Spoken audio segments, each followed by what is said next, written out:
Стартамакта төрле компаниялар өчен ханлы продукттар әзерләү буенча кибер 102 хакатоны башланды. Максаты нимәле һәм кемдер катнаша ала? Һаумыгыз, эфирда интервью студияла Гөлсемә Эштанова. Программабыздың кунагы Өфе фән һәм технологиялар университеты Стартамак филиалы, математика һәм мәгълүмат технологиялары факультеты деканы Руслан Каримов. Һаумыгыз. Һаумыгыз. Руслан Халикович, тәүдән аңлатып үтәйек, нимә ул хакатон? Хакатон ул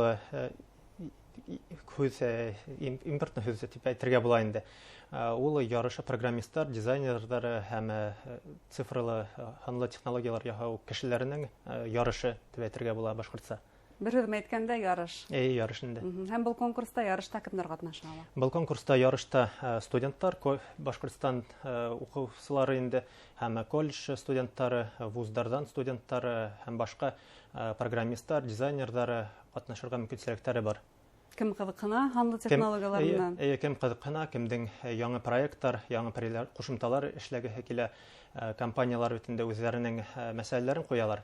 Ике көн һәм ике төн өчендә ул катнашучылар эшләргә тиеш был продукты, ханлы продукты һәм өченче көнендә инде был шәмбе көндә була бит инде безнең Балатнада улар шул компанияларның итәкчеләре алдында яклап үзләренең призларын алырга мөмкинлекләре бар. Гомумән кызыксынучылар ханлы технологияларга күпме республикала? Уларның ханы ел һайын арта. Безнең был хакатонда бит инде был ярышта без 10 тапкырга үткәрәбез инде. Ел һайын үткәрәбез һәм был сифатлы зурая был ярыштарның һәм уларның катнашучыларның, программистларның, дизайнерларның кызыксынуы артаган дип әйтергә мөмкин. Бuna программистларның, дизайнерларның дип әйттегез, нинди юнәлештәр буенча улар көчен аша? Компетенциялары күпме? Компетенциялары берничә инде. Виртуаль сымбарлыкта яһау, веб-сайттар яһау, шулай ук мобильный приложениялар яһау һәм төрле кайбер бер компанияларга концепциялар кирәк, нисегрәк үзләренең продуктларын яһарга икән дигән һәм идея, концепциялар да күп килеп чыга инде бу ярышта. Үткән еллардагы бuna инде 10-нчы тапкыр үткәрәбез дигән кызыклы шундый проектлар булганы бармы? Исә алагыз берничә шундый кызыклы проектларда? Улар бик күп, уларда ханап та бетерлек түгел инде хәзер. Катнашучыларның ханына карап караганда сынтта күп булу ихтимал. Проектлар күп, ел һайын бит инде 20 нән артык команда, 20 нән артык проект килеп чыга дип әйтергә була. Төрләрен әйткәндә, бу уендар, кызыклы уендар, төрле Россия кимәлендә белгән күп уендар бит һәм шулай ук виртуаль сымбарлыкка килгәндә инде ул симуляторлар, мәсәлән, симулятор автомобильдә йөртү симуляторы инде төрле внештатный ситуацияларда нисек үзеңдә тотырга кирәк икән, шунда симуляторлар да бар. Яшьләрнең фантазиялары һәм иҗаттары киң сикһез дип әйтергә мөмкин димәк. Бuna нинди компаниялар күбрәк килә катнаша? Чөнки улар үзләренең әгәрдә бурычларын куя икән, улар кызыксынган булырга тиеш бу студентлар менән. Компаниялар караганда тенденция шулай ук күтәрелү, уларның ягыннан бундай командаларда эзләйтер. Компаниялар шулай ук төрле социаль компаниялар да бар. Был юлы, мәсәлән, катнаша Урыс драм театры, шулай ук Центр поддержки бизнеса дигән Өфедән компания инде. Шулай ук компаниялар, профильный компанияларда ханлы продукттар эшләүче компаниялар үзләренә яңа разработчикларда ялеп итәргә дигән максат белән катнашкан компаниялар бар. Һәрбер үзләренең мәсьәләһен куеп, призды әйтеп, шулай кемдең призы күбрәк, шуңа күбрәк командалар уларның задачасын ала бит инде. Шулай ялеп итәргә. Бәлки бу компанияларның төп бурысы ниндидер конкурсантларга бурыстар кую гына ла түгелдер, мәсьәләләр бирү генә дә түгелдер, буласак үзләренең эшчеләрен эзләү. Чөнки әлеге вакытта IT өлкәһендә эшләгән хезмәткәрләр һәрбер компанияга кирәк, ул бары тик ханлы технологиялар белән эшләгәндәргә генә түгел. Шулай инде улар беренче уларның үзләренең мәсьәләләре бит инде яңа программистлар, үзләренә дизайнерлар, яңа эшчеләр табырга был юнәлештә. Улар шул яктан иң беренчедән шулай ук эзләйдер инде. Эшкә урынлашканда бармы һәлән студентларыгыз? Эшкә урынлашкандары трудоустройство показатели Министерства образования ягынан мониториться ителә. Безнең ул показатели 90%-тан артыграк факультетта. Һәрбер студент 3-нче курстан ук эшкә урынлаша. Уларда компаниялар шулай ук шылтыраталар инде, факультетка шылтыраталар. Һарайдары программисттар кирәк дип, дизайнердар. Һәм был яктан проблема адаккы елларда юк, 90% артык студентлар. Башкөләй тартып алалар димәк, Шулай.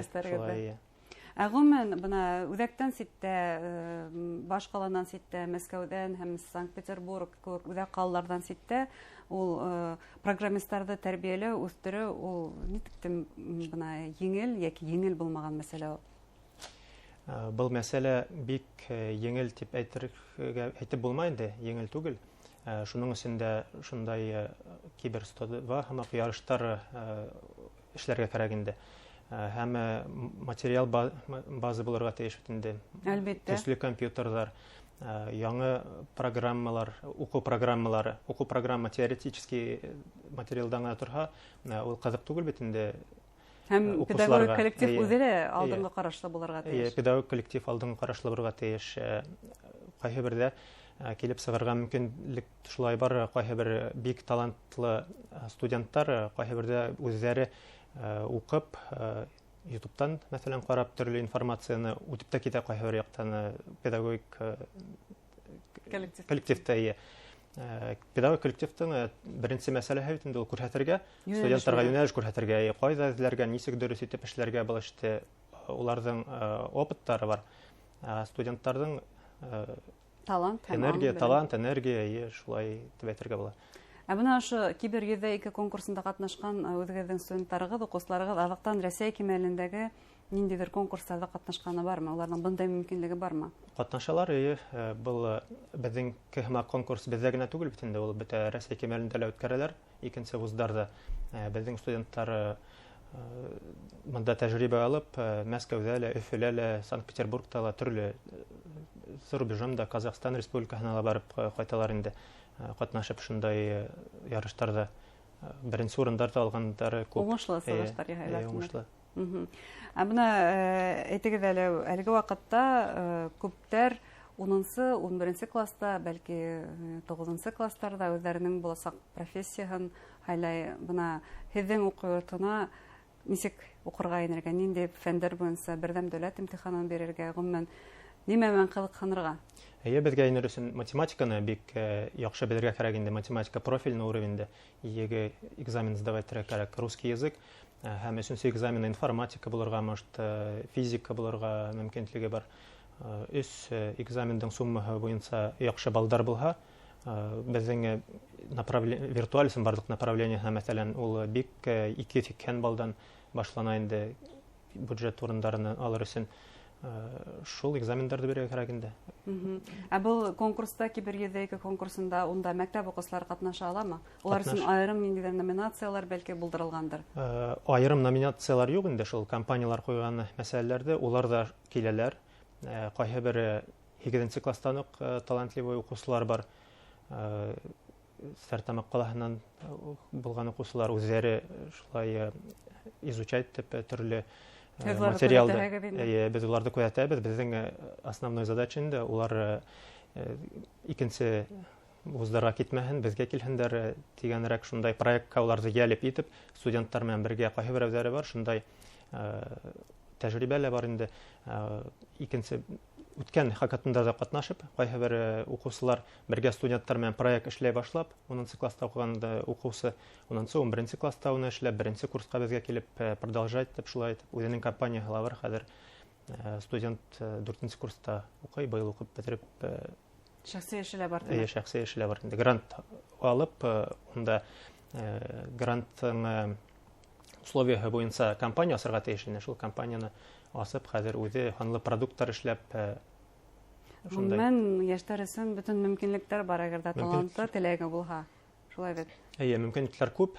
Ул вуз ягынан да бит инде, федераль бюджет төрле организациялар ягынан да, региональ поддержкалар бар бит инде.